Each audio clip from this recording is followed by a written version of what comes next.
नमस्कार दोस्तों। स्वागत है आपके अपने चैनल आईएएस एनालिसिस में। घटना चक्र की पूरी सीरीज कंप्लीट कराई जा रही है। इसी कड़ी में आज हम लोग बात करेंगे भारत के भूगोल की, जिसमें चैप्टर नंबर 2 होगा भौतिक विभाजन। इस भौतिक विभाजन के अंतर्गत कई सारे सब टॉपिक शामिल किया गया है, जिसमें आपको अमूमन 10 सब टॉपिक आपको देखने के लिए मिल जाएगा। इसमें टोटल अगर हम लोग प्रश्नों की संख्या की बात करें तो आपको लगभग 220 के आसपास प्रश्न आपको देखने के लिए मिल जाएगा, जो कि एक क्लास में पॉसिबल नहीं है। जिस तरीके से मैं करा रहा हूँ, एक एक प्रश्न पे मैं जितना समय दे रहा हूँ, स्वाभाविक सी बात है, ठीक है। इसका पार्ट वाइज मैं कोशिश करूँगा 2 से 3 पार्ट में ये पूरा 220 क्वेश्चन पूरी तरीके से कंप्लीट हो जाए। और यहाँ पे देखिए, जियोग्राफी को जो मेरा समझाने का जो नज़रिया है पूरी तरीके से कॉन्सेप्ट बेसिस पे है। और दूसरा है यहाँ पे मैप। अगर आपकी थोड़ी बहुत भी मैप पे कमांड है तो यकीन मानिए इस कॉन्सेप्ट के माध्यम से आसानी से आपको क्लास ही में वो सारी चीज़ें क्लियर हो जाएगी, चाहे वो किसी भी प्रकार का कंसेप्चुअल प्रश्न हो या चाहे वो किसी भी प्रकार का फैक्चुअल प्रश्न हो। यहाँ पे देखिए, हर एक जो टॉपिक है मैंने एक दूसरे से को रिलेट करने का प्रयास किया है। और इसीलिए मैं आपको पहले ही बता दूँ कि बीच से देखेंगे तो हो सकता है समझ में ना आए, क्योंकि जब एक दूसरे से कोरिलेट किया गया है हर एक टॉपिक को, तो एक एक प्रश्न को यहाँ पे देखते चले। जैसे अगर मैं एग्जांपल के तौर पे समझाने की कोशिश करूँ, जैसे कि अगर प्लेट टेक्टोनिक का कोई सवाल आ गया, खुद सोच के देखिए, अगर प्लेट टेक्टोनिक का सवाल आ रहा है और यहीं पर मैंने सारा जो कॉन्सेप्ट प्लस मैप के माध्यम से आपको प्रोवाइड करा दिया, और फिर उसी डायमेंशन के अंतर्गत अगला कोई भी सवाल आ रहा है, तो आसानी से वहाँ हमारा देखिए समय बर्बाद नहीं होगा, बल्कि आसानी से एक नज़र में उसको आप लोग सही कर जाएंगे।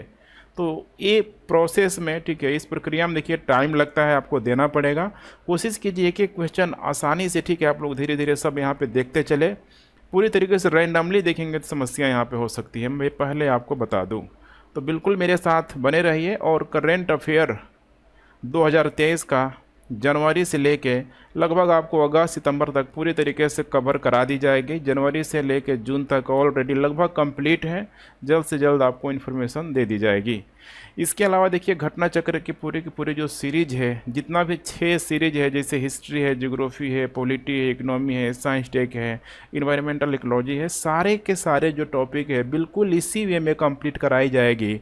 लेकिन ज़रूरी है आप लोगों का सपोर्ट, अपना सपोर्ट और सहयोग बनाने के लिए, ठीक है, चैनल को सब्सक्राइब जरूर कर ले। जितने भी नए लोग जुड़ रहे हैं, वीडियो को आप लोग लाइक करते रहे, शेयर आप लोग बहुत कम कर रहे हैं, क्योंकि मेहनत के अनुरूप जितना व्यू जाना चाहिए, जितने लोगों तक पहुंचना चाहिए, उतना पहुंच नहीं रहा है।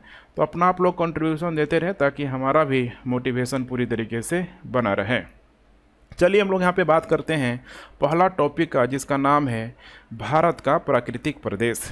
पहला प्रश्न है, भारत के उपबंध पूरा चुंबकीय परिणामों के संकेत मिलते हैं कि भूतकाल में भारतीय स्थलपिंड सरका है, मूव किया हुआ है। पूरा चुंबकीय परिणामों से संकेत मिलते हैं कि भूतकाल में भारतीय स्थलपिंड सरका हुआ है, मूव किया है। किधर मूव किया है? इसका करेक्ट उत्तर हो जाएगा यहाँ पे ए, उत्तर की तरफ मूव किया है और अब भी यहाँ पे मूव कर रहा है। और यही कारण है कि यूरेशियाई प्लेट से भारतीय प्लेट का टक्कर हुआ है। और चूंकि भारतीय प्लेट तेज़ी से उत्तर की तरफ मूव कर रहा है, भारतीय प्लेट हल्का होने के बावजूद भी यूरेशियाई प्लेट से टकराया है। तो हल्का होने के बाद भी खुद देखिए यहाँ पे जो कॉन्सेप्ट है, कोई भी हल्की वस्तु जब किसी भी भारी वस्तु से तेज़ी से टकराएगी तो मोस्ट प्रोबेबली संभावना है, ठीक है, नीचे जाने की। और भारतीय प्लेट इसी क्रम में देखेंगे तो नीचे चला गया है, लेकिन चूंकि भारतीय प्लेट का घनत्व तो बहुत अधिक नहीं है, इसीलिए क्रस्टों को तो तोड़ते हुए नीचे गया है, लेकिन बहुत अधिक नीचे नहीं गया है। और हिमालय पर्वत, जो कि हिमालय पर्वत का निर्माण हुआ है, टेथिस सागर का उसी समय यहाँ पे संकुचन हुआ है, लेकिन हिमालय प्लेट का जो निर्माण हुआ है यहाँ पे आपको ज्वालामुखी क्रियाएं देखने के लिए नहीं मिलेगा। क्योंकि भारतीय प्लेट अंदर तो गई है, लेकिन इतनी अंदर नहीं गई है, क्योंकि भारतीय प्लेट का घनत्व तो बहुत अधिक यहाँ पे नहीं है। हो सकता है कि इन फ्यूचर आगे चल के बहुत अधिक गहराई में जाए तो हिमालय जैसे क्षेत्रों में भी आपको ज्वालामुखी क्रिया देखने के लिए मिल जाए, लेकिन अभी बहुत, ठीक है, उसका लंबा समय आपको इंतज़ार करना पड़ेगा। इसीलिए हिमालयी क्षेत्र में अमूमन देखने के लिए मिलता है कि जो वोल्केनिक प्रक्रिया देखने के लिए नहीं मिलता है, सिर्फ और सिर्फ अर्थक्वेक अर्थात भूकंप देखने के लिए मिलता है। अब इस कॉन्सेप्ट को थोड़ा समझने का आप लोग प्रयास कीजिए। कि देखिए महाद्वीपीय विस्थापन सिद्धांत आप लोगों ने नाम जरूर सुना होगा, जो कि जर्मन वैज्ञानिक अल्फ्रेड वेगनर के द्वारा दिया गया था। जर्मन वैज्ञानिक अल्फ्रेड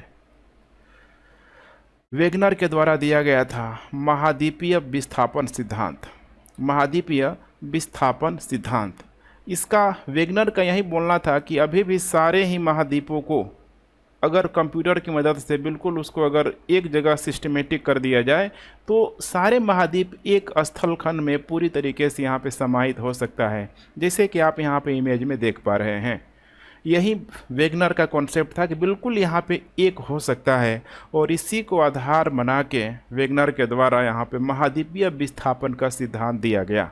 अब महाद्वीपीय विस्थापन का सिद्धांत क्या था, इसे आप लोग समझने का प्रयास कीजिए। वेगनर का मानना था कि पूरा का पूरा ये जो पृथ्वी है, पूरा का पूरा ये जो पृथ्वी है, पूरा का पूरा स्थलखंड पहले एक था, एकदम जुड़ा हुआ था, और इस स्थलखंड को वेगनर के द्वारा बोल दिया गया, ये था पैंजिया। पैंजिया, और पैंजिया के चारों ओर बहुत बड़ा यहाँ पे समुद्र हुआ करता था, बहुत बड़ा समुद्र हुआ करता था, और इस समुद्र का नाम वेगनर के द्वारा दिया गया पैंथालसा। पैंथालसा ये टाइम पीरियड है, जियोलॉजिकल कैलेंडर के अनुसार ये टाइम पीरियड आता है कार्बोनीफेरस युग। यहाँ पे मैं टाइम पीरियड का मेंशन करते चलूँगा, कार्बोनीफेरस युग, कार्बोनीफेरस एरा इसको बोला जाता है। जियोलॉजिकल कैलेंडर को आप यहाँ पे देख सकते हैं, यही है जियोलॉजिकल टाइम टेबल। जैसे कि आज वर्तमान में हमारा जो कैलेंडर डेट है, कब होली है, दिवाली है, उसी तरीके से जब से पृथ्वी का निर्माण हुआ है, पृथ्वी के निर्माण से वर्तमान तक यहाँ पे कितने मिलियन साल लग गए हैं, इसको यहाँ पे इस जियोलॉजिकल कैलेंडर में, भूगर्भिक कैलेंडर में, भूगर्भिक टाइम स्केल में पूरा पूरा जो भी बड़ा परिवर्तन है एक बड़े टाइम लाइन के अंतर्गत इसको यहाँ पे ठीक है बांटा गया है। जैसे कि है ना, यहाँ पे कैलेंडर में हम लोग ईयर मानते हैं, ईयर के अंतर्गत यहाँ पे हम लोग मंथ रखते हैं, मंथ के अंतर्गत यहाँ पे हम लोग वीक रखते हैं, फिर उसके बाद डेज रखते हैं। ठीक वैसे ही यहाँ पे एरा है, पीरियड है, एज है, इसके अलावा जो भी इसका टाइम पीरियड है इसी तरीके से यहाँ पे दिखाया गया है। यहाँ पे देख पा रहे हैं प्री कैम्ब्रियन, यहाँ पे देख पा रहे हैं प्री कैम्ब्रियन है, और यहाँ पे है पैलियोजोइक। प्री कैम्ब्रियन आपको ध्यान रखना है कि यहाँ पे विदाउट लाइफ था, अर्थात यहाँ पे अभी भी पृथ्वी में कोई जीवन नहीं था, और पैलियोजोइक से आते आते यहाँ पे देखेंगे तो जीवन यहाँ पे आ गया था विथ लाइफ, विथ लाइफ। अब इसी में देखेंगे यहाँ पे प्री कैम्ब्रियन है, पैलियोजोइक है, मेसोजोइक है, और एक है सीनोजोइक। इसी को कई सारे पीरियड में बांटा गया है, जैसे कि अभी मैंने जिक्र किया इस कार्बोनीफेरस का, कार्बोनीफेरस का। उसके बाद हम लोग जिक्र करेंगे ट्राइएसिक का, उसके बाद क्रिटेशियस का जिक्र करेंगे यहाँ पे इस महाद्वीपीय विस्थापन की थ्योरी को समझने के लिए। अब यहाँ पे बिल्कुल देखिए कॉन्सेप्ट क्लियर है। इसका नाम पैंजिया दे दिया गया, पूरा पूरा एक स्थलखंड का भाग है, और इसका है पैंथालसा। कार्बोनीफेरस युग में बिल्कुल एक दूसरे से जुड़ा हुआ था, लेकिन आगे चल के ट्रियासिक युग तक आते आते, ट्रियासिक एरा तक आते आते माना जाता है कि इस पैंजिया का पूरी तरीके से विभाजन हो गया, टूट गया। और टूटा तो सोचिए पानी अंदर तो जाएगा ही जाएगा, पानी अंदर गया, सरकरा एक तरीके से कह सकते हैं, छिछला सरकरा, छिछला उद्गम यहाँ पे क्षेत्र बन गया। एक कह सकते हैं कि सागर बन गया, जिसका नाम दिया गया टेथिस सागर, टेथिस सागर। और ये भाग हो गया नॉर्थ वाला भाग हो गया, और ये भाग हो गया यहाँ पे साउथ वाला भाग हो गया। इसी नॉर्थ वाले भाग को अल्फ्रेड वेगनर के द्वारा जो नाम दिया गया, वो नाम दिया यहाँ पे लॉरेशिया, लॉरेशिया, या फिर इसी को बोला गया अंगारा लैंड, अंगारा लैंड। और नीचे वाले भाग को, जो साउथ वाला भाग है, इसका नाम दिया गया गोंडवाना लैंड, गोंडवाना लैंड। आगे चल के फिर वेगनर बताता है कि आगे चल के क्रिटेशियस एरा तक आता आते, यहाँ पे मैं मेंशन कर दे रहा हूँ क्रिटेशियस एरा, एग्जाम में पूछा जाता है, इसीलिए मैं ये सब बता रहा हूँ आपको। क्रिटेशियस एरा तक आते आते अंगारा लैंड और गोंडवाना लैंड भी यहाँ पे टूटने लगा, बीच से यहाँ पूरी तरीके से टूटने लगा, और टूटने के बाद से बीच में एस आकृति का बीच में अटलांटिक ओशियन बन गया। अटलांटिक ओशियन बन गया। और लॉरेशिया जैसे कि उत्तर में है, तो उत्तर में जो भी महाद्वीप का निर्माण हुआ, जैसे कि नॉर्थ अमेरिका, इसके अलावा यूरोप, एशिया, ऐसे 3 बड़े बड़े महाद्वीपों का निर्माण हुआ। वैसे ही गोंडवाना लैंड जो कि नीचे है, यहाँ पे देखेंगे तो साउथ अमेरिका, अफ्रीका, इसके अलावा अंटार्कटिका, ऑस्ट्रेलिया, इसके साथ साथ यहाँ पे हो जाएगा मेडागास्कर। आगे चल के जब अफ्रीकन प्लेट और इंडो ऑस्ट्रेलियन प्लेट ये भी टूट गया, तो टूटने के बाद बीच में लगभग भी आकार का हिंद ओशियन का निर्माण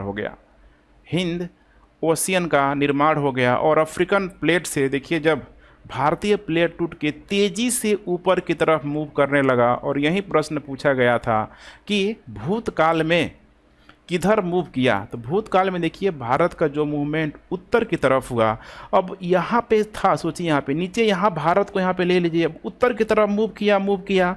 टेथिस सागर यहाँ पे था, अब टेथिस सागर का संकुचन होने लगा। इधर बड़ा सा प्लेट था, यूरेशियाई प्लेट, तेजी से जा रहा है। सोचिए ये क्या कहें, यहाँ पे धीरे धीरे ये अपना मूव कर रहा है, तेजी से जाकर टकराया। जैसे ठीक वैसे ही जैसे कोई विशाल व्यक्ति है, एक छोटा बच्चा जाकर टकराएगा तो सीधे क्या हो जाएगा, उसके अंदर आ जाएगा। यही हाल हुआ भारतीय प्लेट के साथ। भारतीय प्लेट इस यूरेशियाई प्लेट के नीचे चली गई। इसका घनत्व तो बहुत अधिक नहीं था, बहुत अधिक नीचे नहीं गया, लेकिन फिर भी यहाँ पे टेथिस सागर का जब संकुचन हुआ, तो उसी के ऊपर देखा जाए तो एक प्लेट को उठाएगा ना, ये यूरेशिया प्लेट को उठाएगा, तो यहीं पे हिमालय पर्वत का निर्माण हो गया। टेथिस सागर का संकुचन हो गया। अब सागर है, सोचिए पानी वाला पूरा का पूरा एरिया है, तो अधिकतर यहाँ पे जब ये भाग टकरा रहा है, मतलब भारतीय प्लेट, तो जो पानी वाला जो भी यहाँ पे क्षेत्र था पूरा देखेंगे तो इधर नीचे की तरफ आने लगा। लेकिन भारत का जो क्षेत्र है, प्रायद्वीपीय वाला क्षेत्र, इसको आने तो नहीं देगा। बीच ही में बहुत बड़ा निक्षेपण यहाँ पे रह गया, जिसके वजह से पंजाब से लेके इधर असम तक, बंगाल, बिहार, उत्तर प्रदेश का एक बड़ा जो मैदान हमें देखने के लिए मिलता है, इसी कारण हमें देखने के लिए मिलता है। अगर हिमालय पर्वत का निर्माण नहीं हुआ होता तो टेथिस सागर का संकुचन नहीं हुआ होता, इतना बड़ा जो मैदानी भाग का भी निर्माण नहीं हुआ होता। यही है यहाँ पे सिंपल कॉन्सेप्ट आपको समझना है। अब यहाँ पे देखिए साउथ अमेरिका की बात करें, नॉर्थ अमेरिका की बात करें, यही वेगनर बता रहा है कि इसके पश्चिम में वही गतिविधियाँ हुई, और इसके पश्चिम में जैसे नॉर्थ अमेरिका साइड रॉकी पर्वत का, और साउथ अमेरिका साइड यहाँ पे एंडीज पर्वत का यहाँ पे पूरी तरीके से निर्माण हो गया। यहाँ पे रॉकी और यहाँ पे है एंडीज। यही वो बताना चाह रहा है वेगनर, बिल्कुल क्रिस्टल क्लियर है। अब यहाँ पे देखिए भारतीय प्लेट ऐसे उत्तर की तरफ मूव कर रही है, हिमालय पर्वत बन गया।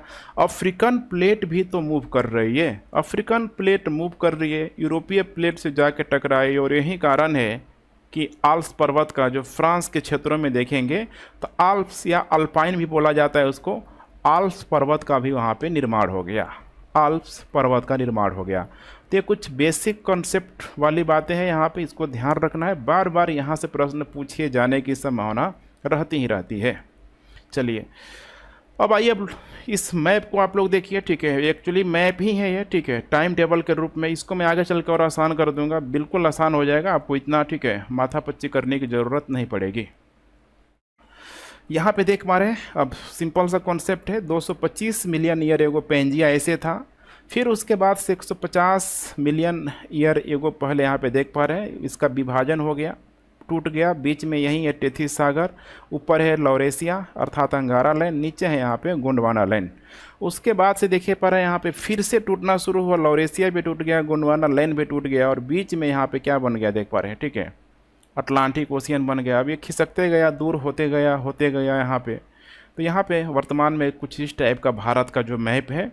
और भारत का मैप देखिए, यहाँ पे ये है इंडिया, यही तेज़ी से ऐसे जब मूव किया है, तेज़ी से मूव किया है, जैसे कि इस पिक्चर में आप आसानी से समझ सकते हैं। 71 मिलियन ईयर एगो ऐसे था भारत, उसके बाद से देख पा रहे हैं नॉर्थ की तरफ बड़ी तेज़ी से मूव किया, और 10 मिलियन ईयर एगो पहले देखा जाए तो यहीं पे यही है यूरेशियाई प्लेट और भारतीय प्लेट का टक्कर हुआ, और यहाँ पे क्या हुआ, टेथीस सागर का संकुचन हो गया, और टेथीस सागर के संकुचन के फलस्वरूप देखा जाए, ठीक है, टक्कर हुआ ही है। तो एक प्लेट नीचे गया, दूसरा प्लेट ऊपर आया, भारतीय प्लेट नीचे गया, और दूसरे प्लेट को जब उठाएगा तो हिमालय पर्वत का क्या हो जाएगा, निर्माण हो जाएगा। और मैंने बताया था कि भारतीय प्लेट का घनत्व तो उतना अधिक नहीं है, क्योंकि ज्वालामुखी के लिए प्लेटों का धंसाव एकदम अंदर तक होना चाहिए, एकदम आ जाए, दुर्बल मंडल तक आ जाए, तभी जाके ज्वालामुखी आएगा। तब नहीं यहाँ पे, ठीक है, प्रेशर पूरी तरीके से, टेम्परेचर प्रेशर का अधिक होने की वजह से तोड़ते हुए, क्रस्टों को तोड़ते हुए ऊपर आएगा। लेकिन इतनी गहराई में भारतीय प्लेट का भी निक्षेपण नहीं हुआ है, इसीलिए यहाँ पे हिमालयन रेंज में ज्वालामुखी नहीं आता है, सिर्फ और सिर्फ भूकंप आता है, ठीक है। और 9 निर्मित पर्वत हैं। सोचिए यहाँ पे एक तरफ F1 फोर्स लग रहा है, एक तरफ यहाँ पे F2 फोर्स लग रहा है, एक ही डायरेक्शन में, तो कौन सा फोर्स होगा, खुद सोच के देखिए।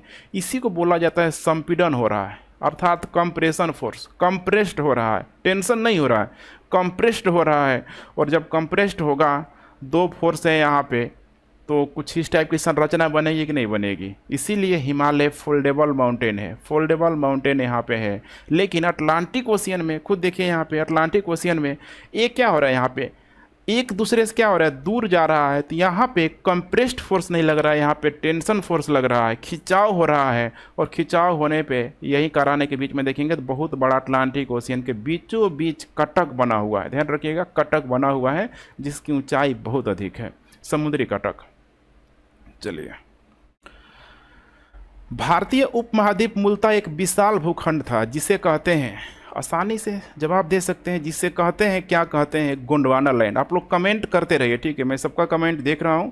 गोंडवाना लैंड, ध्यान रखिएगा, गोंडवाना लैंड। भारतीय कितने प्राकृतिक प्रदेशों में विभाजित है, कितने प्राकृतिक प्रदेशों में विभाजित है। तो देखिए पूरे के पूरे अगर हम लोग भारत की बात करें तो प्राकृतिक प्रदेशों में, ठीक है, 4 भागों में भारत को बांटा गया है। पहला जो भाग देखें इधर उत्तर पूर्व की तरफ, ये है पर्वतीय भाग। और देखा हमने जस्ट नीचे यहाँ पे मैदान बना हुआ था, इधर राजस्थान के क्षेत्रों की तरफ, इधर आसाम के तरफ, इसको बोला गया मैदान भाग। और इसके जस्ट नीचे देखेंगे छोटा नागपुर पठार, इधर बुंदेलखंड, अरावली, ये जो प्रायद्वीपीय भारत है, यहाँ पे प्रायद्वीपीय पठार भी इसको बोला जाता है। तो इसको बोला जाता है यहाँ पे पठार भाग, ध्यान रखिएगा, पठार भाग, या फिर इसी को बोल दिया जाता है कभी कभी दक्षिण का पठार। और किनारे वाला जो बच गया इधर, जो बहुत सारे राज्यों और केंद्र शासित प्रदेशों से जो पास करता है, तटीय क्षेत्र। तो यही 4 रीजन है, आपको ध्यान रखना है। नेक्स्ट मैप में आप यहाँ पे देख सकते हैं, चारों का चारों रीजन आपके सामने है। उत्तराखंड के किस भाग में पाताल तोड़ कुएं पाए जाते हैं। देखिए इसका करेक्ट उत्तर है यहाँ पे तराई भाग में। पाताल तोड़ कुआं का मतलब है कि तराई भागों में जहाँ पे जल जमाव की स्थिति होती है, पानी की मात्रा अधिक होती है, थोड़ा बहुत अगर यहाँ पे अगर कुआं खोद दिया जाए तो पानी ऑटोमेटिक ऊपर आ जाता है, पंप सेट लगाने की ज़रूरत ही नहीं पड़ती। अब क्यों होता है ये फिनोमिना, थोड़ा आपको मैं समझाने का प्रयास करता हूँ। बिल्कुल यहाँ पे फुल्ली कंसंट्रेशन आप लोग बनाए रखिए। देखिए यहाँ पे होता क्या है, तो सबसे ऊपर जो क्षेत्र है इधर, ठीक है, ग्रेट हिमालय, इसके अलावा यहाँ पे मध्य हिमालय, महाभारत हिमालय भी बोला जाता है, फिर शिवालिक रेंज है। अब यहाँ पे देखने की कोशिश कीजिए, इसका ढाल इतना तीव्र हो जाता है, वर्षा की मात्रा भी इन ढालों में खूब अच्छी खासी होती है। यहाँ पे ग्लेशियर पिघलेगा तो पानी बड़ी तेज़ी से नीचे आएगा। तो कहने का मतलब यही है कि भाबर से लेके इधर शिवालिक के बीच का जो एरिया देख रहे हैं, यहाँ पे तीव्र ढाल है। और ऐसे में जब पानी तेज़ी से आएगा तो इसको तोड़ते हुए, मिट्टियों को काटते हुए, हालांकि यहाँ पे बहुत अधिक पत्थर वगैरह जम जाता है, तो भाबर में देखेंगे आते आते यहाँ पे पानी तो आएगा, लेकिन पानी के साथ साथ ढेर सारा कंकड़ पत्थर इसके अलावा बजरी सब यहाँ पे लेकर आएगा और यहाँ आके जमा कर देगा। अब देखेंगे तो पूरा पूरा एक बेल्ट फैल गया है। अगर भारत के मैप को आप देखें, यहाँ पे भारत के मैप को देखें तो कुछ इस टाइप का आपको एक बेल्ट देखने के लिए मिलेगा, जिसकी चौड़ाई की बात करें तो लगभग 8 से 10 किलोमीटर सिंध से लेके तीस्ता तक के क्षेत्रों में। तीस्ता जो वर्तमान में, ठीक है, लगभग आपको बांग्लादेश तक, ठीक है, जो भारत का पश्चिमी बंगाल है वहीं से देखेंगे एक नदी आती है तीस्ता। हमेशा ही तीस्ता नदी को लेके भारत और बांग्लादेश में खासकर, ठीक है, विवाद की स्थिति बनी रहती है। तो 8 से 10 किलोमीटर यहाँ पे क्या है, भाबर का जो एक बेल्ट यहाँ पे बना हुआ है। अब खुद देखिए इतनी बड़ी मात्रा में यहाँ पे कंकड़ पत्थर सब मौजूद है, तो यहाँ पे नदियाँ पूरी तरीके से विलुप्त हो जाती है। विलुप्त का मतलब ये नहीं है कि यहाँ पे लुप्त हो गई, ठीक है, विलुप्त का मतलब है कि कंकड़ पत्थर के नीचे से पानी जा रही है, ऊपर भरा हुआ है कंकड़ पत्थर। अब क्या भाबर में ऐसे परिस्थिति में कृषि करना क्या संभव है? खुद सोच के देखिए, कृषि करना यहाँ पे बिल्कुल संभव नहीं हो पाएगा। भाबर वाले क्षेत्रों में कौन करेगा? कंकड़ पत्थर बजरी में कृषि हो पाएगा? खुद सोच के देखिए, नहीं हो पाएगा। तो इसीलिए यहाँ पे थोड़ा बहुत टूरिज्म को बढ़ावा देने का प्रयास किया जाता है। लोग जाते हैं वहाँ पे पैदल चलने के लिए, ट्रैकिंग करने के लिए कुछ इस टाइप की गतिविधि आपको वहाँ पे देखने के लिए मिल जाएगी। अब यहाँ पे देखिए, ये है भाबर का क्षेत्र, बीच में है तराई वाला एरिया, और ये है बांगर। बांगर में क्या होता है यहाँ पे समझने का प्रयास कीजिए कि इसकी ऊंचाई अधिक हो जाती है। इसकी ऊंचाई अधिक हो जाती है, पुराना जलोढ़ मिट्टी है बांगर। यहाँ पे मैं एक शब्द लिखता हूँ, पुराना जलोढ़ मिट्टी है, बेजान मिट्टी है कह सकते हैं, ठीक है, बहुत अच्छी क्वालिटी का मिट्टी नहीं होता है। इससे क्या होता है कि भाबर और बांगर के बीच ये जो जल जमाव वाली स्थिति बन जाती है। तराई वाला जो क्षेत्र है यहाँ पे बहुत अधिक ढाल नहीं होता है, और भाबर से जब नदियाँ निकलती है तराई क्षेत्रों में आके वो नदियाँ यहाँ पे दृश्यमान हो जाती है, मतलब दिखने लगती है, लेकिन पूरा का पूरा तराई वाला क्षेत्र जल जमाव हो जाता है। जल जमाव की स्थिति बनी रहती है, पानी की अधिक मात्रा यहाँ पे हो जाती है। इसके वजह से यहाँ पे देखा जाए, ठीक है, तो जो भी फसल के रूप में जैसे गन्ना हो गया, चावल हो गया, ठीक है, जिसकी पानी में होने की यहाँ पे अधिक मात्रा होनी चाहिए, जो पानी को अधिक यहाँ पे धारण कर सकता है, वैसे फसलों को यहाँ पे लगाया जाता है। तो जल जमाव की स्थिति यहाँ पे तराई में बनी रहती है।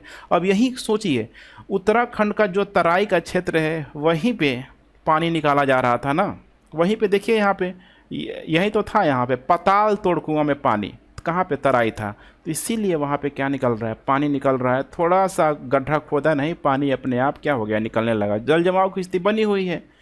अब देखेंगे यहाँ पे भाबर में जाएगा, भाबर में देखेंगे, ठीक है, तो नदियाँ जाती है, लेकिन भाबर के क्षेत्रों को पूरी तरीके से ख़त्म नहीं कर पाती है। पुराना जलोढ़ मिट्टी ज्यों का त्यों बना रहता है। इसके अलावा अब जब नीचे के क्षेत्रों में आएंगे, यहाँ पे देखेंगे तो यहाँ पे कुछ नदियों को ढलान मिलेगा इस टाइप का, और बांगर का जो क्षेत्र है इधर भी यहाँ पे पूरी तरीके से फैला हुआ है। तो ये जो नदी घाटी का जो क्षेत्र है यही होता है खादर। बांगर की बात करें तो ऊंचाई वाला क्षेत्र है, ये पंजाब से लेके उत्तर प्रदेश तक आपको देखने के लिए मिल जाएगी। खादर थोड़ा सा और नीचे का क्षेत्र हो गया, हिमालय का दक्षिण का क्षेत्र हो गया। तो वर्तमान में जैसे कि बिहार हो गया, बंगाल हो गया, इन सारे क्षेत्रों में देखने के लिए मिल जाएगी। तो ये खादर है, यहाँ पे वर्षा की मात्रा भी अधिक होगी, नदियाँ की पानी भी तेज़ी से आ रही है, ढलान भी बना हुआ है, तो पानी तेज़ी से यहाँ पे, ठीक है, निकलने का प्रयास करती है। और यहाँ पे जो भी फसल होगा, जैसे जूट, कपास नहीं होगा, ठीक है, जूट हो गया, गन्ना, चावल, मतलब दलहन तिलहन, सब प्रकार के फसल यहाँ पे उपजाया जाता है। अब यही है, खादर से देखेंगे तो कुछ बांगर मिलेगा, बांगर ना के बराबर, लेकिन नीचे आपको देखने के लिए मिल जाएगा डेल्टाई क्षेत्र, जैसे कि वेस्ट बंगाल की बात करें, बांग्लादेश की बात करें, सुंदरवन डेल्टा बहुत बड़े एरिया में फैला हुआ है, तो नीचे आपको देखने के लिए मिल जाएगा सुंदरवन डेल्टा। अब यहीं से प्रश्न को देखिए कई बार घुमा फिरा के तोड़ मरोड़ के पूछा जाता है। पहले तो पूछ देगा यहाँ पे कि सीक्वेंस के रूप में सजाइए, तो पहले भाबर, तराई, बांगर, खादर, तब जाके डेल्टा आएगा, ठीक है, तब जाके डेल्टा आएगा। तो आपको सीक्वेंस रटना नहीं है, पूरा पूरा अपने कॉन्सेप्ट ही समझ लिया। अब यहाँ पे दे देगा कहाँ पे कृषि की जाती है। भाबर में कृषि बहुत अधिक अच्छी नहीं हो पाएगी, बांगर में हो पाएगी, बहुत ऊंचा वाला क्षेत्र है, यहाँ भी कृषि बहुत अधिक अच्छी नहीं हो पाएगी। कृषि कहाँ होगी सबसे अच्छा? खादर में, तराई में कुछ हद तक यहाँ पे हो सकता है। तो बिल्कुल कॉन्सेप्ट पूरी तरीके से आपको क्लियर करना है। चलिए देख पा रहे हैं, ये यही है एग्जाम्पल, जैसे कि अभी मैंने बताया हुआ था पाताल तोड़ कूप का एग्जाम्पल। पानी देखिए यहाँ पे कुआं बना दिया गया है, पानी यहाँ पे ऑटोमेटिक क्या हो रहा है, फ्लो कर रहा है, ऊपर निकल रहा है। नेक्स्ट, भारत में भू आकारों की रचना के संबंध में निम्नलिखित कथनों पर मनन कीजिए। कमेंट आप लोग करते रहिए। चलिए हम लोग मनन करते हैं। इस टाइप का प्रश्न यूपीएससी ही पूछेगा। देखिए, संरचनात्मक दृष्टि से मेघालय पठार दक्कन पठार का ही विस्तारित भाग है। मेघालय पठार ये जो गारो खासी जयंतिया वाला पठार है, कार्ली एंग्लो पठार का जो भाग है यहाँ पे, ठीक है, मैंने कार्ली एंग्लो पठार है यहाँ पे। इधर देखेंगे तो पूरा पूरा क्या है, प्रायद्वीपीय भारत है, छोटा नागपुर, दक्कन, सब यहाँ पे देखने के लिए मिल जाएगा। तो बीच में एक गैप है, इस गैप को बोला जाता है मालदा गैप, मालदा गैप। तो इसीलिए संरचनात्मक दृष्टि से मेघालय पठार दक्कन पठार का ही भाग है, लेकिन मालदा गैप की वजह से ये अलग हो गया है। और जो मालदा गैप है वर्तमान में पश्चिम बंगाल में है, बहुत दूर चला गया है ना। ग्रीवाखंड आप लोगों ने नाम सुना होगा, एक ग्रीवाखंड एकदम दूर चला गया है मेघालय का पठार। और बांग्लादेश का पूरा जो इलाका है अमूमन आपको वहाँ पे मैदानी भाग देखने के लिए मिल जाएगा।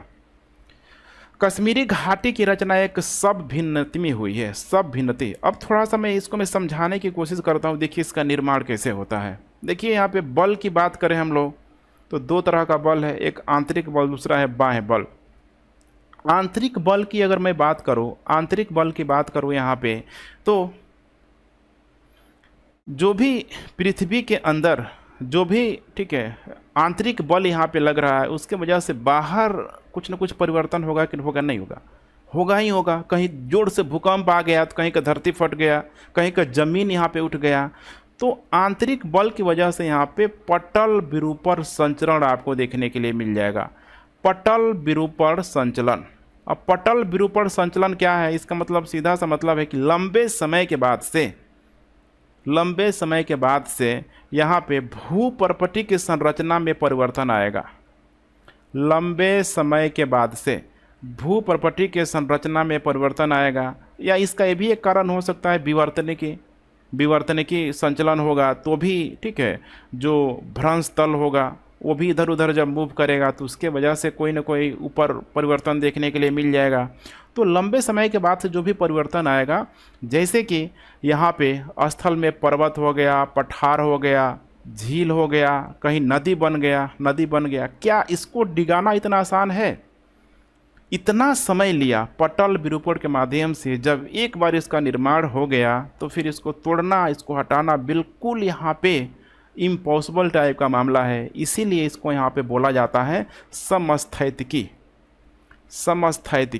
समस्थैतिकी का मतलब ही होता है कि बिल्कुल चेक एंड बैलेंस के माध्यम से जो जैसा है उसको उसी तरीके से यथावत रखे। एक और शब्द होता है सुअस्थैतिकी। सुअस्थैतिकी यहाँ पे समुद्रों में लागू होता है, जैसे कि समुद्र के अंदर भी मैदान है, कटक है, घाटी है, बिल्कुल वो उसी रूप में मौजूद है। बनने में इतना समय लगा है, इतना मजबूत उसका नींव है, तो उसको हिलाना डिगाना भी बहुत क्या है, मुश्किल है। तो समस्थैतिकी और यहाँ पे है, यहाँ पे सुअस्थैतिकी। अब यही पूछ रहा है, कश्मीर घाटी की रचना एक समभिन्ति में हुई है। चूँकि कश्मीर घाटी बहुत ऊंचे स्थानों में आपको देखने के लिए मिलेगी, और ऊंचा स्थान घाटी वाला जो इलाका क्या है कि भाई किनारे किनारे एकदम पहाड़ है, बीच में कुछ मैदानी भाग है, वहीं घाटी होता है। वैसे ही कश्मीर की यहाँ पे संरचना हुई है, कश्मीर घाटी की संरचना हुई है। और इसको, ठीक है, डिगाना आसान है, खुद सोच के देखिए, बिल्कुल नहीं है यहाँ पे। तो एक एग्जाम्पल हो जाएगा यहाँ पे आंतरिक बल का, समस्थैतिकी का। आगे आपको मैं, ठीक है, उसका इमेज भी दिखा दूंगा। गंगा मैदान की रचना एक अग्रगर्त में हुई है। अग्रगर्त, बिल्कुल ये भी करेक्ट स्टेटमेंट है। यहाँ समझने का प्रयास कीजिए। अभी मैंने बताया हुआ था आपको कि भारतीय प्लेट जब टकराया यूरेशियाई प्लेट से तो टेथिस सागर का संकुचन हो गया। यहीं पे हिमालय का निर्माण हो गया, और टेथिस सागर का जब संकुचन हुआ तो बहुत सारा जो अवसाद था इधर फैलने लगा, आने लगा। अब सोचिए, ये है पूरा का पूरा पठारी भाग, विंध्याचल, सतपुड़ा रेंज, नीचे तक अजंता, बालाघाट, इतना सारा रेंज है दक्षिण भारत तक। इसकी ऊंचाई ऑलरेडी क्या अधिक है। अगर इधर से इसको ढकेलेगा तो क्या ये अपने ऊपर चढ़ने देगा? चढ़ने तक तब देगा जब बहुत बड़ी मात्रा में अवसादों का जमवाड़ा होगा। जो कि उतना नहीं हुआ है। तो इसीलिए ये जो विंध्य रेंज से बुंदेलखंड देखेंगे पूरी तरीके से रोक के रखा हुआ है, अरावली रेंज तक ही रोक के रखा हुआ है। जो भी मैदान बना यही बना यहाँ पे।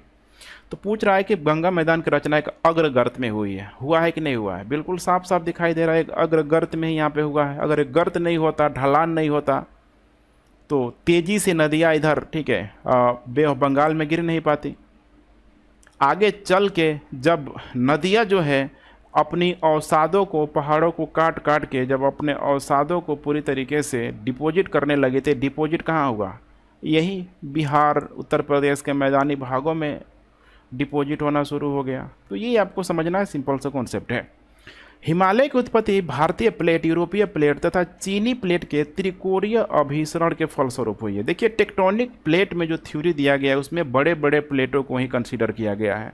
जो टक्कर हुआ है, देखा जाए महाद्वीपीय महाद्वीपीय टक्कर, जैसे कि जो यूरेशियाई प्लेट है, इंडियन प्लेट है, महासागरीय महासागरीय टक्कर है, उसी तरीके से महासागरीय महाद्वीपीय टक्कर है। तो इसमें जो भी बड़े बड़े प्लेट है उसको कंसीडर किया जाता है। चीनी प्लेट है लेकिन इसको कंसीडर नहीं किया जाता है इस प्लेट टेक्टोनिक थ्योरी में।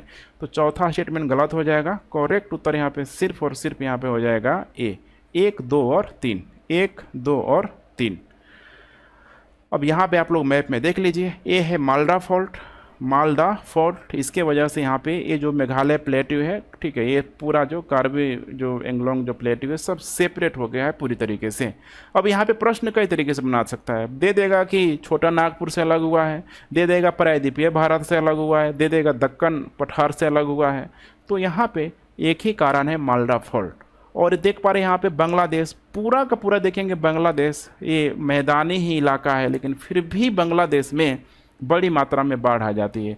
एक तो मैदानी इलाका है, ढलान इधर ही है, और दूसरा कारण ये है यहाँ पे कि यहाँ वर्षा बांग्लादेश में नहीं होती है, फिर भी बाढ़ आ जाती है। समझिए भारत में, ठीक है, जो एक जो शाखा है इधर जब इधर जाती है इधर, ठीक है, हालांकि महानदी की तरफ एंट्री करेगी, जहाँ जहाँ गैप है, ठीक है, एंट्री करेगी ही करेगी, मानसून जाएगी ही जाएगी।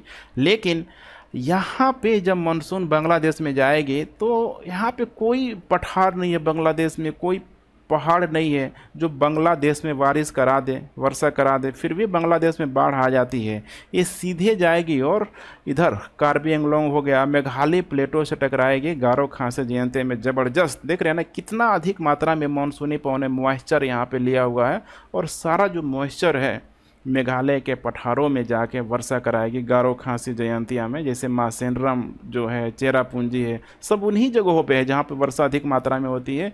फिर जाएगी ब्रह्मपुत्र नदी मिल जाएगा इसको, ब्रह्मपुत्र नदी से फिर मॉइस्चर लेगी, फिर इधर सिंटेक्सियल बैंड से, ये अगर बैंड नहीं रहता तो मानसून इधर निकल जाता, सिंटेक्सियल बैंड से टकरा के पुनः ये मानसून वापस आएगी, इधर वापस आएगी, और फिर गंगा नदी ब्रह्मपुत्र नदी से मॉइस्चर लेके ये पूरा बिहार उत्तर प्रदेश तक गंगा नदी से मॉइस्चर लेते हुए ये खासकर जो हिमालय के किनारे वाला जो भाग है यहाँ पे, जो भी यहाँ पे, ठीक है, सीमावर्ती जो इलाका है यहाँ पे बड़ी मात्रा में वर्षा कराएगी। सोचिए अगर हिमालय नहीं होता तो पता चले मानसून आया है और अगर इधर से लौट भी रहा है तो मानसून इधर चाइना की तरफ निकल गया, भारत में वर्षा ही नहीं कराता, समस्या होती कि नहीं होती। तो इसीलिए हिमालय का जो दर्जा भारत के बाप के रूप में दिया जाता है, ठीक है।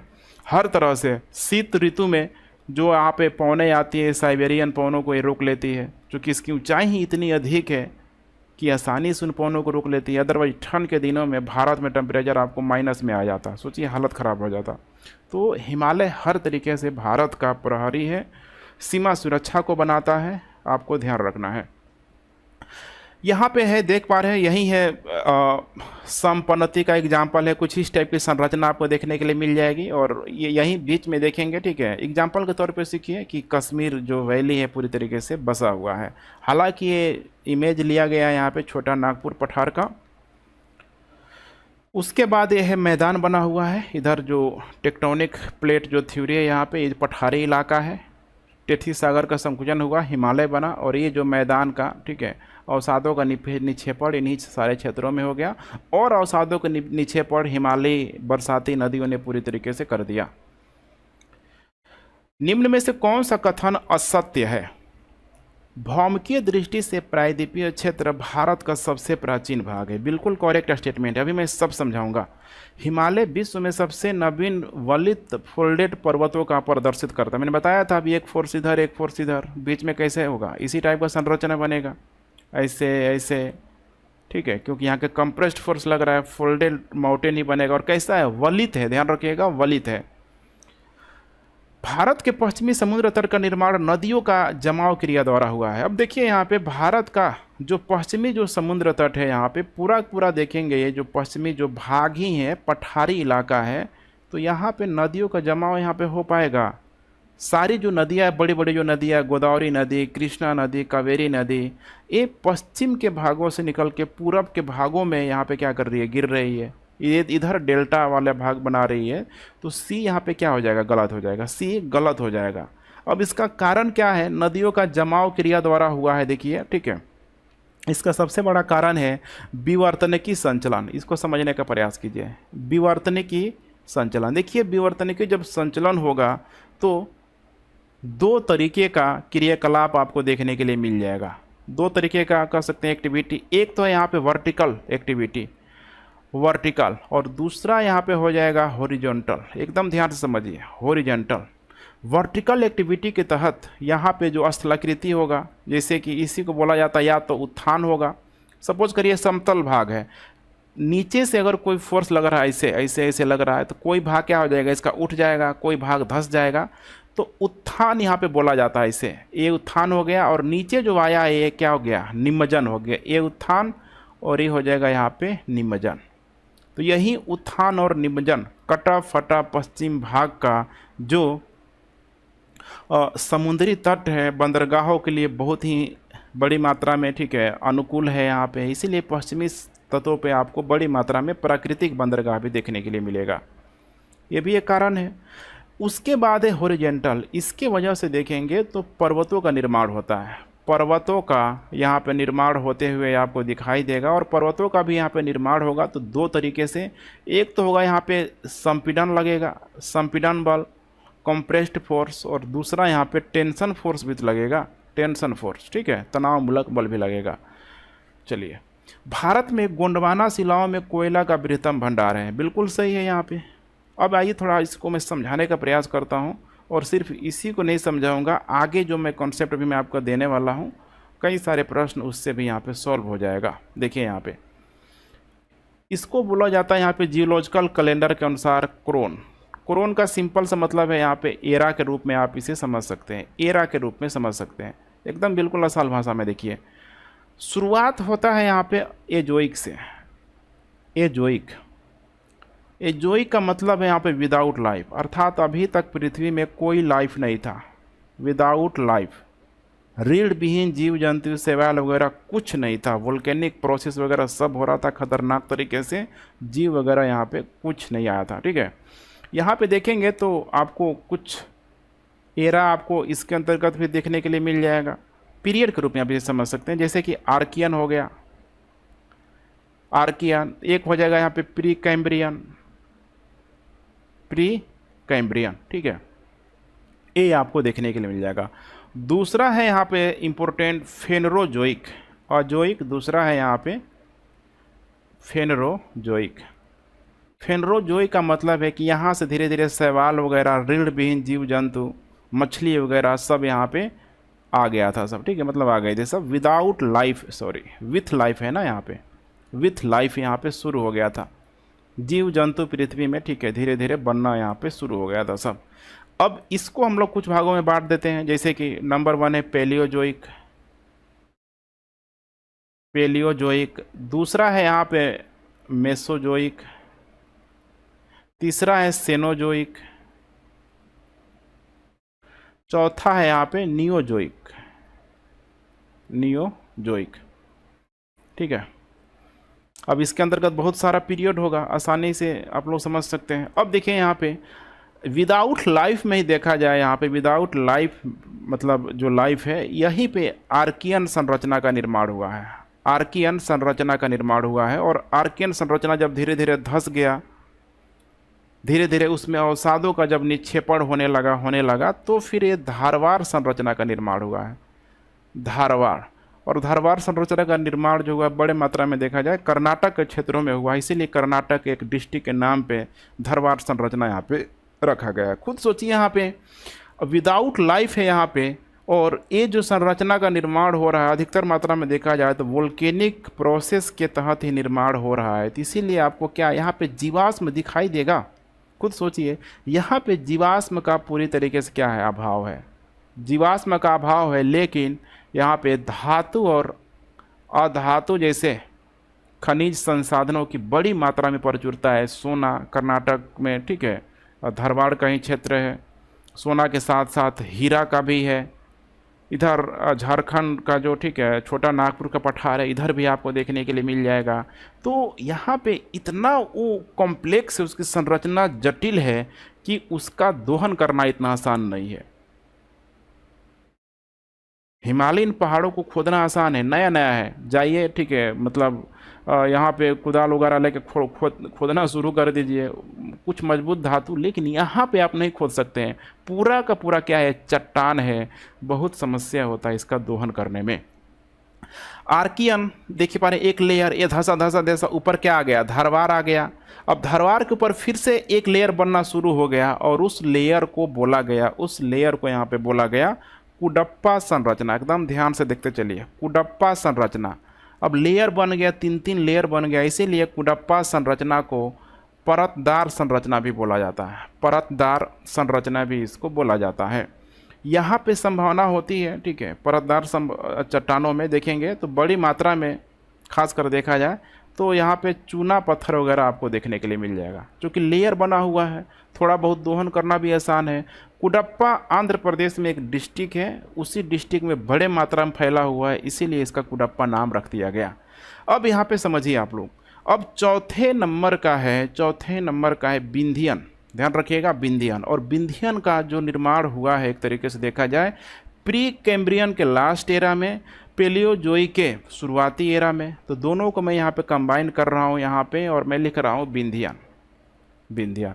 इसीलिए विंध्यन क्रम के चट्टानों में थोड़ी बहुत कहीं कहीं आपको जीवाश्म देखने के लिए मिल जाएगा, जीवाश्म देखने के लिए मिल जाएगा, ठीक है। जैसे कि विंध्यन का जो क्षेत्र है वहाँ पे देखेंगे तो संगमरमर हो गया, विंध्यन रेंज में संगमरमर के साथ साथ चूना पत्थर,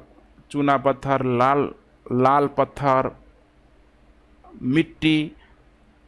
मिट्टी, हाई क्वालिटी का मिट्टी, सब आपको यहाँ पे देखने के लिए मिलेगा, ठीक है। मिट्टी मतलब ये जो कि उससे कुछ निर्माण किया जा सके, मजबूत चीज़ों को बनाया जा सके, जैसे कि संगमरमर को ही एग्जाम्पल के रूप में आप देख सकते हैं। तो इसीलिए देखेंगे बड़े मात्रा में विंध्यन जो रेंज है पूरा जो फैला हुआ है मध्य प्रदेश में, तो आपको वहाँ पे संगमरमर का उद्योग, चूना पत्थर, सीमेंट फैक्ट्री बड़ी मात्रा में आपको दिखाई देगी ही देगी। और वही विंध्यन रेंज का कुछ भाग चला गया है बिहार के कैमूर और रोहतास के क्षेत्रों में, वहाँ पे भी आपको, ठीक है, सीमेंट वगैरह का काफ़ी अच्छा खासा स्कोप है। चलिए, इतना 4 टाइप का क्लियर हो गया। अब देखिए यहाँ पे क्या हो रहा है, पैलियोजोइक और मेसोजोइक। अब यहाँ पे लाइफ आ गया है, यहीं पे देखेंगे पैलियोजोइक को यहाँ पे कई सारा पीरियड में बांट सकते हैं हम लोग, इसका लास्ट पीरियड तक आते आते ध्यान से देखते चलिए, आप लोग कमेंट करते रहिए पूरी तरीके से, ठीक है। लगभग इस कार्बोनीफेरस तक आते आते यहाँ पे ध्यान रखिएगा, कार्बोनीफेरस तक आते आते गोंडवाना संरचना का निर्माण होगा। और गोंडवाना संरचना को जो निर्माण हुआ है, माना जाता है कि कुछ उस समय हलचल हुआ था, इसीलिए गोंडवाना संरचना का जो निर्माण हुआ है धंस गया था। विथ लाइफ है, हलचल होगा, या फिर लेयर बाय लेयर बहुत सारा जो परत यहाँ पे बनते गया होगा। तो बहुत सारा समझ रहे हैं ना, विथ लाइफ है यहाँ पे। और पैलियोजोइक के लास्ट में आ रहा है, तो बहुत सारा माना जाता है कि जो पेड़ पौधे का अवशेष, जीव जंतुओं का अवशेष यहाँ पे दब गया होगा। तो इसीलिए यहाँ पे जीवाश्म देखने के लिए मिल जाएगा। इधर जो भी अब संरचना होगी यहाँ पे विथ लाइफ है, तो यहाँ पे जीवाश्म आपको देखने के लिए मिल जाएगी। यहाँ पे जैसे कि कोयला हो गया, कोयला के साथ साथ, ठीक है, लोहा तो नहीं आएगा यहाँ पे, पेट्रोलियम पदार्थ, ये सब इधर आपको देखने के लिए मिलेगी। इधर क्या देखने के लिए मिलेगा, नहीं मिलेगा यहाँ पे, अगर होता भी है तो सोचिए यहाँ पे वोल्केनिक प्रोसेस के तहत आया हुआ है, सब तो ख़त्म हो जाएगा। वोल्केनिक प्रोसेस के तहत जब उतना गर्म मैग्मा निकलेगा, लावा निकलेगा, तो सारे के सारे वो तो मिनरल्स को ही खाक कर देगा, जला देगा।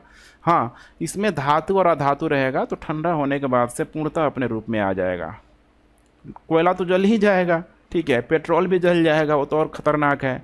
तो आपको यहाँ पे समझना है। तो कुल मिला के यही सारी बातें हैं। यहाँ पे गोंडवाना संरचना में आपको कोयला मिलेगी। विंध्यन में कुछ जीवाश्म के अवशेष देखने के लिए मिल जाएगी। बाकी आर्कियन, धरवार, कुडप्पा में ध्यान रखिएगा परतदार चट्टान है, लेयर बाय लेयर, ठीक है, जो कर्नाटक में बड़ी मात्रा में फैला हुआ है। अब थोड़ा इसको और एक बार क्रिस्टल क्लियर कीजिए। देखिए रॉक साइकिल को भी थोड़ा समझ लीजिए आप लोग। रॉक साइकिल, देखिए प्राइमरी जो चट्टान है उसको यहाँ पे आग्नेय चट्टान ही माना जाता है। आग्नेय चट्टान, क्योंकि आग्नेय चट्टान ही सबसे पहले पृथ्वी को परतों को तोड़ते हुए पूरे पूरे माना जाता है पृथ्वी में लावा के रूप में फैल गया, मैग्मा के रूप में फैल गया। फिर धीरे धीरे क्या होने लगा, ठंडा होने लगा, ठंडा होने लगा। फिर टेम्परेचर, प्रेशर का अंतर आया, जैसे कि आग्नेय चट्टान से ये अवसादी चट्टान में कन्वर्ट हो गया, अवसादी चट्टान में कन्वर्ट हो गया, जैसे कि इसमें अनाच्छादन की प्रक्रिया होती है। टेम्परेचर सबसे बड़ा रोल प्ले करता है। उसी तरीके से आग्नेय चट्टान से कायांतरित चट्टान भी बन गया, कायांतरित चट्टान भी बन गया, जहाँ पे टेम्परेचर बहुत अधिक होना चाहिए, प्रेशर बहुत अधिक होना चाहिए, कायांतरित चट्टान बन गया। अब देखिए क्या हो रहा है, कायांतरित चट्टान से अवसादी चट्टान बन सकता है, बिल्कुल बन सकता है। क्या होना चाहिए, अनाच्छादन होना चाहिए, अनाच्छादन। अब फिर यहाँ पे अवसादी चट्टान से कायांतरित चट्टान बनाना है तो फिर यहाँ पे टेम्परेचर और प्रेशर अधिक देना होगा, टेम्परेचर अधिक, प्रेशर अधिक। लेकिन खुद अब सोचिए, अवसादी से आग्नेय चट्टान बनेगा कि नहीं बनेगा? रॉक साइकिल है, बिल्कुल बनेगा। ये कब बनेगा? टेम्परेचर अधिक और प्रेशर यहाँ पे हमें कम करना पड़ेगा, तभी जाके आग्नेय चट्टान बनेगा, मैग्मा तब बनेगा ना। क्योंकि ये कॉन्सेप्ट है यहाँ पे, टेम्परेचर जब अधिक होगा, प्रेशर जब यहाँ पे कम होगा, डेंसिटी अगर अधिक कर दिया जाए तो उस मामले में देखा जाए तो बिल्कुल वो लिक्विड स्टेज में यहाँ पे रह सकता है, लिक्विड स्टेज में यहाँ पे रह सकता है। और वही होगा, एक समय के बाद धीरे धीरे नीचे जाएगा, पृथ्वी को कोई कष्टों को तोड़ते तोड़ते तोड़ते बहुत जब नीचे चला जाएगा तो फिर वो जाके वही मिल जाएगा, लगभग मैग्मा के साथ मिल जाएगा। तो यही आपको समझना है। और कायांतरित चट्टान से फिर बनाना है अगर आग्नेय चट्टान, तो यहाँ पे भी टेम्परेचर अधिक और प्रेशर यहाँ पे क्या करना पड़ेगा, कम करना पड़ेगा। सिंपल सा कॉन्सेप्ट है। यही रॉक साइकिल का प्रोसेस है जो मिलियन साल पहले से ये प्रोसेस यहाँ पे, ठीक है, अभी तक यहाँ पे चल रहा है। अब सोचिए, आग्नेय चट्टान में क्या जीवाश्म मिलेगा? जीवाश्म नहीं मिलेगा। कायांतरित में जीवाश्म मिलेगा? नहीं मिलेगा। हाँ, लेकिन अवसादी में क्या हो जाएगा, मिल जाएगा। अवसादी में मिलने की पूरी पूरी क्या है, संभावना है, ठीक है, कि यहाँ पे हो जाए। यहाँ पे चूँकि क्या हो रहा है, अनाच्छादन की प्रक्रिया हो रहा है, दबा, फैला वेला, फिर दब गया, तो हो सकता है इसमें जीवाश्म क्या हो जाए, मिक्स हो जाए। यहाँ होगा ही नहीं। आग्नेय से जैसे कायांतरित बनेगा, टेम्परेचर अधिक है, प्रेशर अधिक है, किसी को अंदर आने ही नहीं देगा, कुछ नहीं हो पाएगा यहाँ पे। चलिए, अब यही एरिया आप लोग देख लीजिए, देखने का प्रयास कीजिए। ये है आर्कियन संरचना। अब यहाँ पे जो देख रहे हैं अरावली जो रेंज है, अरावली रेंज में लगभग आर्कियन संरचना भी मिलेगी, धारवार भी, ठीक है, कुडप्पा भी लगभग लगभग यहाँ पे ये जो अरावली रेंज है सबसे पुरानी संरचना है भारत की, ठीक है। तो आपको लगभग हर एक टाइप की संरचना वहाँ पे देखने के लिए मिल जाएगी। एकदम ध्यान से आप लोग देखते चलिए। उसके बाद से आर्कियन के बाद से था धारवार। धारवार कर्नाटक में इधर आपको देखने के लिए मिल जाएगी, जो इसमें मेंशन नहीं किया गया है। उसके बाद था कुडप्पा, देख रहे हैं यहाँ पे, ये बुंदेलखंड है, इधर है यहाँ पे उड़ीसा के तरफ। उसके बाद गोंडवाना, देख पा रहे, यही है विंध्यन रेंज वाला एरिया है, गोंडवाना जी यहाँ है। यहाँ पे देख पा रहे हैं, यहाँ पे यही है गोदावरी नदी, यहीं पे कृष्णा नदी, इसी का जो देख रहे क्षेत्र है यहाँ पे अवसादी चट्टान है। अवसादी चट्टान के साथ साथ आप इसको गोंडवाना संरचना भी बोल सकते हैं, क्योंकि यहाँ पे जीवाश्म की क्या है, प्रधानता है, कोयला की प्रधानता है, ठीक है। चलिए, अब यही है अवनति और दूसरा है क्या है, अभिनति है। यहाँ पे एंटीक्लीन है, यहाँ पे उत्थान हुआ है, और यही इसको क्या कह सकते हैं, निमज्जन हुआ है, यहाँ पे धसाव हुआ है। यहाँ पे ए भाग उठ गया है और ए भाग क्या हो गया, धस गया है। तभी मैंने आपको बताया हुआ था। दूसरा है ये यहाँ पे और कश्मीर नेपाल का क्षेत्र, कश्मीर घाटी यही है, देख पा रहे हैं यहाँ पे घाटी, चारों तरफ पहाड़, बीच में कुछ मैदानी इलाका, वही घाटी होता है। और बिल्कुल क्या है, समस्थैतिकी के माध्यम से स्टेबल है, बैलेंस है, संतुलन है। पीर पंजाल और महान हिमालय के बीच आपको, ठीक है, कश्मीर घाटी देखने के लिए मिल जाएगी। यहाँ से भी एक प्रश्न पूछा जा सकता है, ग्रीवा खंड पर कश्मीर की स्थिति। ग्रीवा खंड का मतलब हो सकता है बड़े बड़े पत्थर जो होता है ना, चट्टान एकदम लगा हो, या ग्रीवा खंड का मतलब ये भी होता है कि चट्टानों का एक भाग क्या होता है, टूट के, सपोज करिए कोई एक चट्टान है, इसका एक भाग टूट के कहीं दूर फेंका गया, तो वही हो जाएगा ग्रीवा खंड। तो यही तो हुआ है ना, सपोज करिए ये भाग अगर टूट के यहाँ पे अगर चला गया तो ये भाग खाली होगा कि नहीं होगा, बन जाएगा घाटी।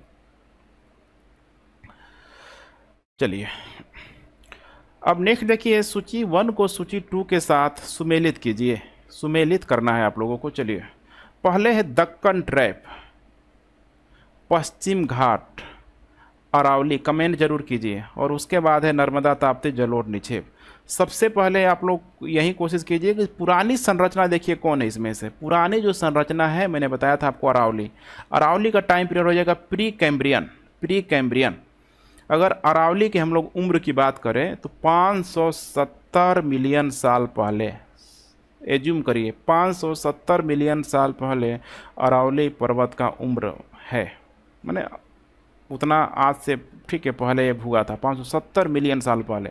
इसीलिए तो उसकी हाइट इतनी छोटी हो गई ना, धंस गई हो। पर्वत क्या हो रहा है, धंस रहा है, दिन प्रतिदिन धंस रहा है, उसकी हाइट क्या हो रही है, छोटी हो रही है। लेकिन हिमालय पर्वत अभी क्या है, एकदम नौजवान पर्वत है, अभी उसकी हाइट हिमालय पर्वत की क्या हो रही है, बढ़ रही है, बढ़ रही है। हिप अभी भारतीय पर्वत जितना नीचे जाएगा तो फिर यूरेशियन प्लेट को ऊपर उठाएगा। इसीलिए हिमालय पर्वत की जो पहले लंबाई बोला जाता था 8,848, अभी नए आंकड़ों के अनुसार बताया जाता है 8,000, ठीक है, 8,850 मीटर बताया जाता है। कारण यही है।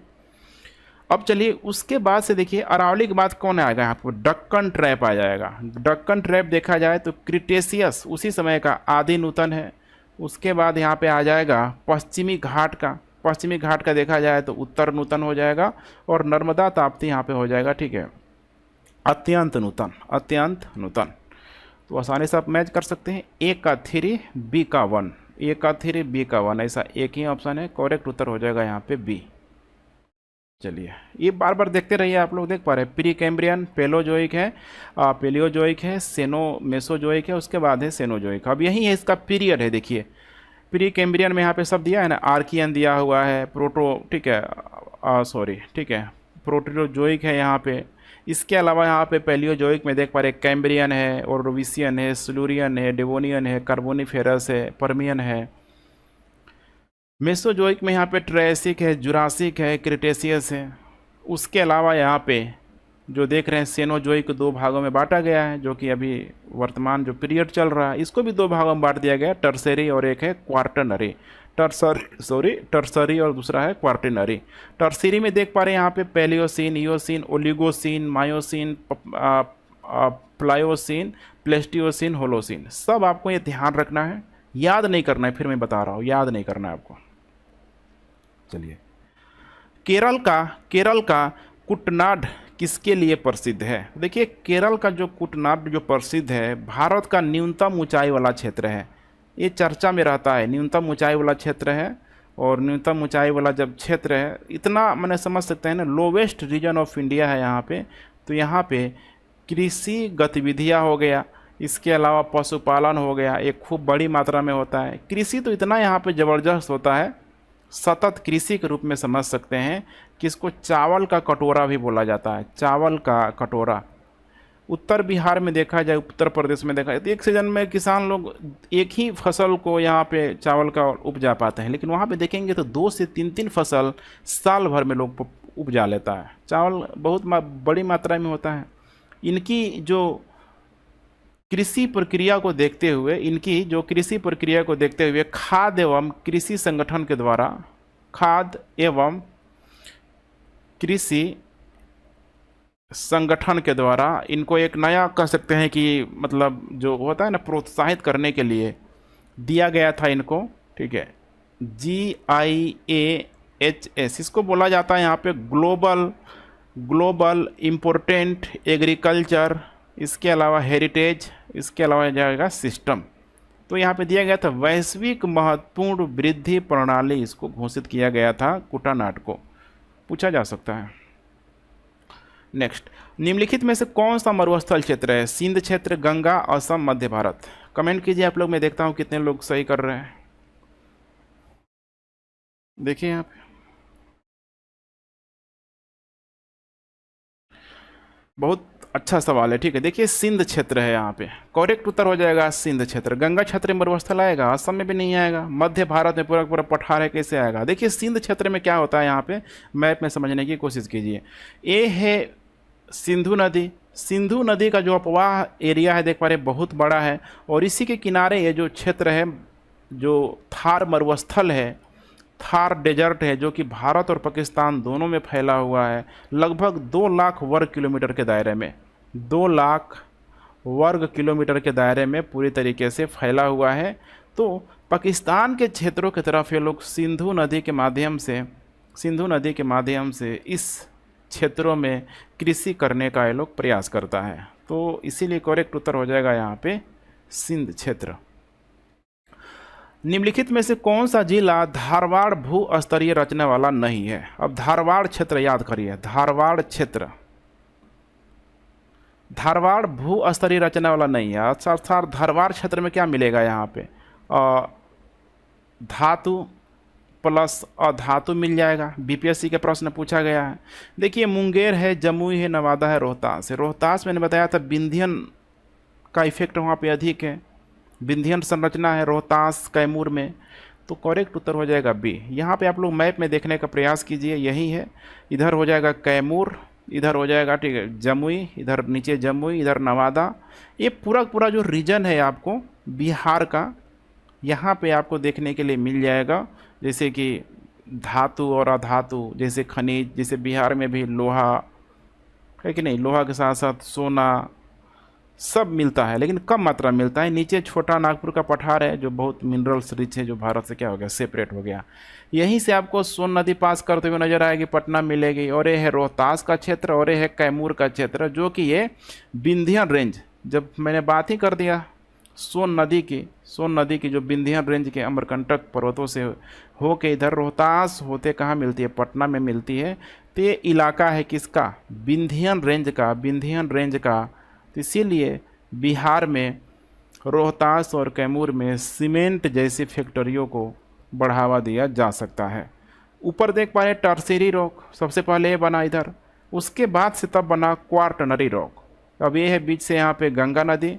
अब यहाँ पे जो क्वार्टनरी जो रॉक है, यहाँ पे सिंचाई अच्छी खासी हो जाती है। एलुअल सॉइल है यहाँ पे, एलुअल सॉइल, जलोढ़ मिट्टी, कछारी मिट्टी, ठीक है, ये सब मिट्टी उसको बोला जाता है। तो यहाँ पे देखेंगे तो इधर कोसी नदी है। इधर देखिए मानसून जब आएगी ना, मैंने बताया था इधर मानसून का जब इधर से वापस जब यहाँ पे ठीक है कह सकते हैं कि बिहार के क्षेत्रों की तरफ इधर एंट्री होगा, तो गंगा नदी से ये लोग मॉइस्चर लेता है। कौन? मानसून। ये जो इलाका है देख पा रहे हैं, ये बहुत ही कॉम्प्लेक्स इलाका है, पहाड़ी वाला इलाका है जनजातियों का। आप लोगों ने हिस्ट्री वगैरह जरूर पढ़ा होगा, ठीक है, जनजातियों वाला इलाका है ये। इधर से चूँकि इसकी ऊंचाई अधिक है, इधर से मानसून बड़ी मात्रा में इंटर नहीं कर पाता है। अगर यहाँ से इंटर कर लेता तो दक्षिण बिहार में भी अच्छी खासी वर्षा हो जाती है, लेकिन यहाँ की जो जियोग्राफी अलाउ नहीं करती है, कैसे जाएगा मानसून? खुद सोचिए यहाँ पे।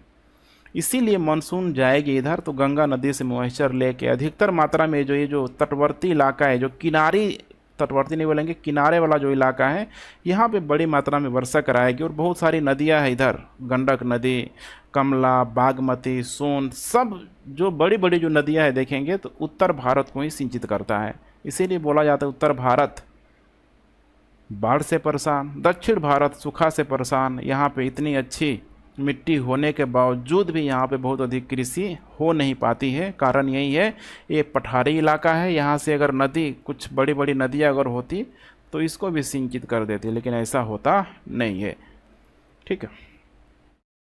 चलिए नेक्स्ट, निम्नलिखित में से कौन सी चट्टानी प्रणाली भारत में नवीनतम है? क्या अब इसमें कोई दिक्कत है? देखिए एक बार देखते हैं, आप लोग क्लियर कर दीजिए, ठीक है। सबसे लास्ट में कौन आया था यहाँ पे? गोंडवाना संरचना आया हुआ था। विंध्यान के बाद धारवाड़ था, उसके बाद कुडप्पा था, सॉरी सबसे पहले क्या था? आर्कियन था, उसके बाद धारवाड़, उसके बाद कुडप्पा, उसके बाद विंध्यन, तब आया था गोंडवाना। बस कोई दिक्कत ही नहीं है यहाँ पे। गोंडवाना में कोयला की संरचना है, कोयला आपको देखने के लिए मिल जाएगी। कोयला में भी कौन से कोयला? बिटुमिनस कोयला, बिटुमिनस कोयला जो पूर्वी घाट में देखने के लिए मिल जाएगी, खासकर इधर आंध्र प्रदेश उड़ीसा के तरफ इधर बिटुमिनस कोयला। कोयला की बात करें तो कोयले की क्वालिटी लगभग देखा जाए तो 4 टाइप का होता है। सबसे हाई क्वालिटी का कोयला होता है एंथ्रासाइट, जिसमें कार्बन की मात्रा लगभग 94 से 98% के आसपास होती है। बहुत कठोर होता है, जो कि भारत में एंथ्रासाइट कोयला ना के बराबर है। एक्सपोर्ट कर भारत, ठीक है, मैंने कर सकते हैं कि इम्पोर्ट करता है, उसका आयात करता है। बिटुमिनस कोयला ठीक ठाक है यहाँ पे, लेकिन उतना अच्छे तरीके से जल नहीं पाता है। फिर भी इसमें कार्बन की मात्रा देखा जाए तो 74 से 86% के बीच। यहाँ पे सबसे अधिक एंथ्रासाइट में 94 से लगभग 98% के बीच। उसके बाद तीसरे नंबर पे आता है लिग्नाइट, चौथे नंबर पे आता है यहाँ पे पीट कोयला, जिसमें कार्बन की मात्रा कम होती है। इसमें तो लगभग 28% के आसपास होती है, इसमें 27% कम होती है, जो कि धुआं धुआं कर देगा, स्वास्थ्य के लिए बहुत क्या है, खतरनाक है। यहाँ पे देख पा रहे हैं, फिर वही संरचना है, यही है गोंडवाना संरचना देख पा रहे हैं। इधर कुछ एरिया है आपको देखने के लिए मिल जाएगा। ए है एलुवियल, पूरा पूरा जो जलोढ़ मिट्टी इधर फैला हुआ है देख पा रहे हैं। तो मैप से सारा चीज़ क्लियर हो जाएगा आपका। तो ठीक है फ्रेंड्स, पहला जो सेगमेंट था भारत का प्राकृतिक प्रदेश, पूरा का पूरा मैंने इसे कवर करा दिया है। कल मैं कवर कराऊंगा बाकी के सारे टॉपिक को। तो डेली आप लोग फॉलो करते रहें, और नए लोग हैं तो चैनल को सब्सक्राइब ज़रूर करें। Thanks for watching. वीडियो को शेयर सब्सक्राइब जरूर करें। पीडीएफ के लिए आप लोग टेलीग्राम चैनल ज्वाइन कर सकते हैं, कोई भी क्यूरी हो व्हाट्सएप कर सकते हैं। Thanks for watching. जय हिंद।